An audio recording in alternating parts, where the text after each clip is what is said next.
नमस्कार मित्रों, स्वागत है आपका हमारे YouTube चैनल पर।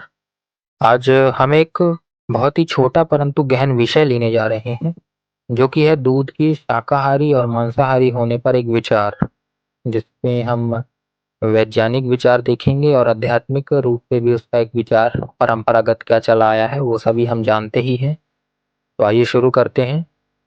अब देखिए, यहाँ दूध की शाकाहारी प्रकृति की सबसे वैज्ञानिक और अनसुनी व्याख्या यहाँ प्रस्तुत है, जो पारंपरिक तर्कों से आगे चली जाती है। व्याख्या आणविक जीव विज्ञान यानी मॉलिक्यूलर बायोलॉजी, सहजीवन यानी कि सिम्बायोसिस और नैतिक जैव रसायन यानी एथिकल बायोकेमिस्ट्री पर आधारित होगी।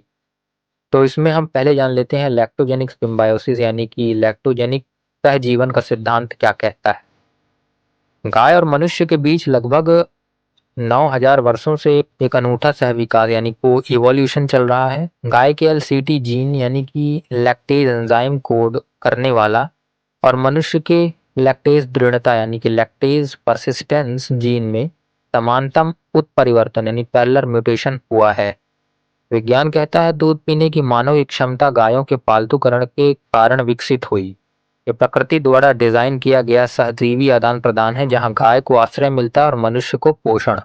निष्कर्ष क्या निकलेगा? दूध अहिंसक सहयोग का प्रतीक है, जो इसे शाकाहार की परिभाषा का आदर्श यानी उदाहरण बनाता है। दूध में डीएनए जो कि मांसाहार नहीं है, कैसे? द एक्सोसोम पैराडॉक्स क्या कहता है? तो दूध के गाय का डीएनए ट्रेस मुख्यतः एक्सोसोम के रूप में होता है।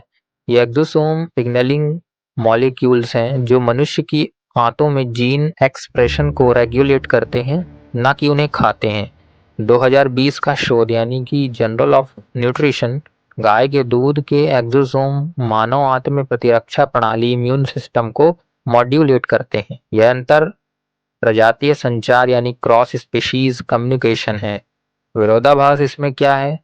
डीएनए का अस्तित्व दूध को जीवित पोषण यानी लिविंग फूड बनाता है, ना कि मृत ऊतक जैसा मांस। ऊतक का अर्थ होता है जिसमें मांस हो, अंडे हो और उसके भ्रूण आदि के अणु शामिल हों, जो कि इसमें नहीं है, तो इसलिए लिविंग फूड बनाता है। नैतिक जैव रसायन एथिकल बायोकेमिस्ट्री का दृष्टिकोण इसमें क्या हो सकता है? तो पहला तथ्य तो यही है कि दूध उत्पादन के लिए गाय का जीवित रहना अनिवार्य है, जबकि मांस के लिए मृत्यु। फिर गाय के दूध का उत्पादन चक्र देखिए तो वैज्ञानिक आधार ये कहता है कि दूध देने वाली गाय प्रति लीटर दूध पर 400 लीटर रक्त फिल्टर करती है।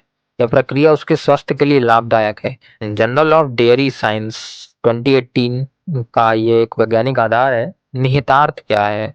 दूध लेना गाय के शारीरिक चक्र का प्राकृतिक हिस्सा है, जैसे पेड़ से फल तोड़न। अब इसके पैरामीटर दें तो डीएनए की उपस्थिति दूध में ट्रेस एक्सोसोम के रूप में होगी, जबकि पौधों में जैसे कि सोयाबीन हो गया, तो उसमें कोशिका का नाभिक में पूर्ण डीएनए होता है। फिर कोशिकीय स्त्रोत को देखें तो स्त्राव कोशिका नहीं होती इसमें, जबकि पौधे जैसे कि सोयाबीन वगैरह हैं उनमें पूर्ण कोशिकाएं पाई जाती हैं।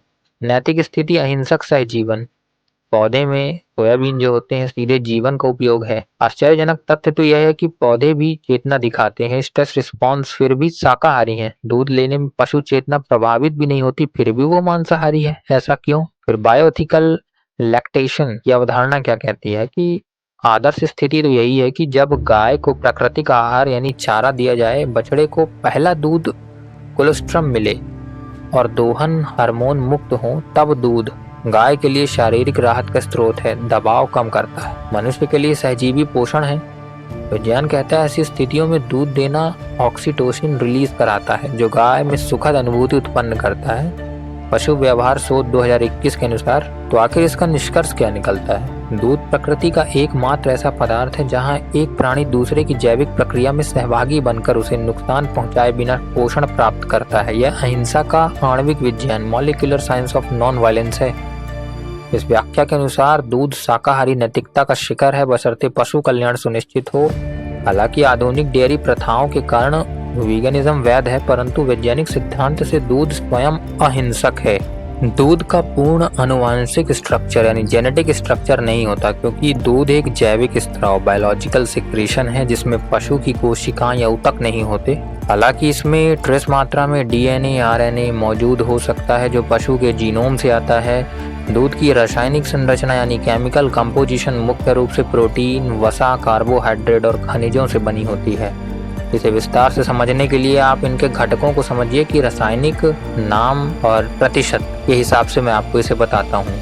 जब पानी जल है जिसका रासायनिक नाम H2O वाटर 85 से 88% होता है। वसा ट्राइग्लिसराइड जिसे कहते हैं ये 3 से 6% होता है। प्रोटीन यानी केसिन, वे प्रोटीन, वे 3 से 4% होते हैं। शर्करा यानी लैक्टोज 4 से 5%। खनिज vitamin, calcium, phosphate, vitamin A, B और डी लेस देन 1% यानी 1% से भी कम। तो इस तरह से दूध की संरचना है। दूध में पाए जाने वाले प्रोटीन के आनुवांशिक आधार यानी जेनेटिक ओरिजिन ऑफ प्रोटीन्स क्या हो सकते हैं।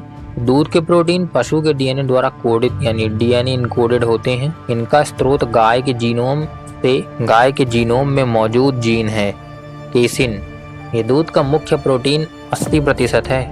इसके 4 प्रकार होते हैं यानी कि alpha S1, alpha S2, beta casein. ठीक है। संबंधित जीन कौन कौन से? CSN1S1, CSN2, CSN3 गाय के क्रोमोसोम 6 पर स्थित हैं। वे प्रोटीन यानी बीटा लैक्टोग्लोब्युलिन और अल्फा लैक्टाब्यूमिन होते हैं। संबंधित जीन LGB और LALBA क्रोमोसोम 11 और 5 पर। दूध में मौजूद डीएनए ट्रेस डीएनए मिल्क।